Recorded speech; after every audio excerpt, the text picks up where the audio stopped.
सरकार प्लस उनके वामपंथी सलाहकार प्लस उनके जो वामपंथी मित्र और ये वामपंथी टेररिस्ट, इन्होंने खून की नदियां बहा दी। इन्होंने 16,000 से ज्यादा अटैक किए, इन्होंने 2,000 से ज्यादा सुरक्षा कर्मियों को मार डाला। कि रात चाहे कितनी भी लंबी हो, वो रात ही है, सवेरा होना निश्चित है।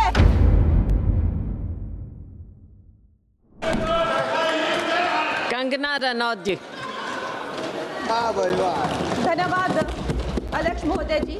आज से 1 साल पहले हमारे माननीय गृह मंत्री श्री अमित शाह जी ने यशस्वी प्रधानमंत्री श्री नरेंद्र मोदी जी के नेतृत्व में पूरे देश के सामने संकल्प लिया था, घोषणा की थी कि मार्च 31, 2026 तक हम ये जो माओवाद है, ये जो लेफ्टिस्ट वामपंथी टेररिज्म है, इसकी जड़ें जो है देश से उखाड़ फेंकेंगे। और आज इस सभा के द्वारा, इसके माध्यम से मैं हमारे गृह मंत्री जी को, हमारी सरकार को बहुत बहुत शुभकामनाएं देती हूँ। ये संकल्प सिद्ध करने के लिए उनकी बहुत सराहना करती हूँ। अध्यक्ष महोदय, 1967 में ये छोटी सी चिंगारी माओवाद की उठी थी। उस वक्त अगर कांग्रेस सरकार चाहती तो इसको उसी वक्त दबा सकती थी, लेकिन उन्होंने क्या किया, उल्टा उन्होंने आदिवासी लोगों को जो है वो सौतेला ट्रीटमेंट दिया।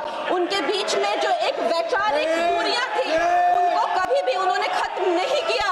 और जब ये माओवाद की समस्या हम उनके सामने आई, तो जैसे मेरे भाई संबित पात्रा ने पूरे देश के सामने आज बताया कि सोनिया जी और राहुल गांधी जी की वामपंथी सरकार प्लस उनके वामपंथी सलाहकार प्लस उनके जो वामपंथी मित्र और ये वामपंथी टेररिस्ट, और इनको जो भी जितने भी फंडिंग होती थी, जो भी इनके हथियार होते थे, गोला बारूद होते थे, वो उन लोगों से आते थे जिनके साथ ये कांग्रेस की सरकार उठती बैठती थी। तो हम लोग क्या अपेक्षा कर सकते हैं? क्या कोई समझौता इनके बीच और वामपंथी उग्रवादियों के बीच हो सकता था? नहीं हो सकता था। और उसका क्या परिणाम हुआ कि ये जो वामपंथी उग्रवादी हैं, ये बिल्कुल आउट ऑफ कंट्रोल हो गए। इन्होंने खून की नदियां बहा दी, इन्होंने 16,000 से ज्यादा अटैक किए, इन्होंने 2,000 से ज्यादा सुरक्षा कर्मियों को मार डाला, इन्होंने छोटे छोटे बच्चों की जो है वो जिंदगियां ले ली, वहां पे नरक बना दिया। इन्होंने तीन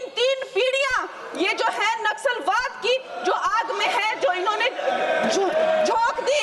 और जब इसके अंधेरे में पूरी तरह से जो ये क्षेत्र है जो डूब गए, जिन छोटे छोटे बच्चों के हाथ में लैपटॉप और कलम होनी चाहिए थी, उनके हाथों में इन्होंने बंदूकें दे दी। अध्यक्ष महोदय, इन्होंने जब पूरी तरह से उनका भविष्य खत्म कर दिया, तो पूरी तरह से अंधकार में तो अपना हाथ झटक लिया। इनको रेड कॉरिडोर बोल के, नो गो जोन बोलकर जो है पूरे देश में बदनाम कर दिया। हम भी फिल्म इंडस्ट्री में हम सोचते थे कि इतने अच्छे जंगल हैं, वहां जाके कोई गांव की शूटिंग करते हैं, अच्छा कोई गाना बनाते हैं, लेकिन उस टाइम की जो व्यवस्था है वो क्या कहती थी, अरे ये जो आदिवासी लोग हैं ये बड़े ही उग्र होते हैं, ये देश के साथ नहीं रहना चाहते, वहां शूटिंग मत करिए। खुद की असफलता छुपाने के लिए इन्होंने पूरे देश से जो है आदिवासी समाज को इन्होंने आइसोलेट कर दिया। लेकिन हमारे प्रधानमंत्री श्री नरेंद्र मोदी जी कहते हैं कि रात चाहे कितनी भी लंबी हो, वो रात ही है, सवेरा होना निश्चित है।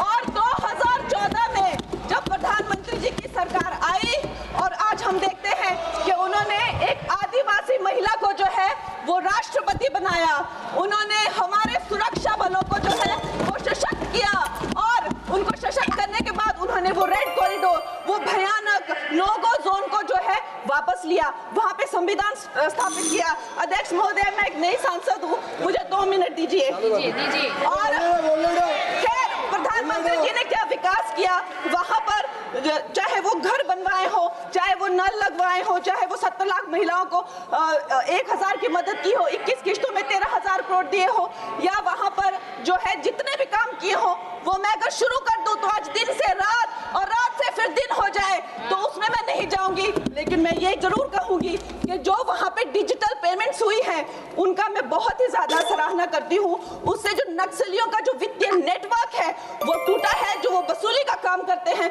वो टूटा है, जिससे वो खोखले हुए हैं। उसके साथ में सबसे सराहनीय काम जो किया है वो मैं कहूंगी विकास और विश्वास के साथ जो हमारी सरकार ने इसको जोड़ा है, उसके उपरांत जो है उन्होंने जो समर्पण की नीति अपनाई है, 8,000 से ज्यादा युवा जो हैं वो समर्पण कर कर मुख्य धारा से जुड़े हैं, उनको 5 लाख की राशि और उनको रोजगार दिया जा रहा है।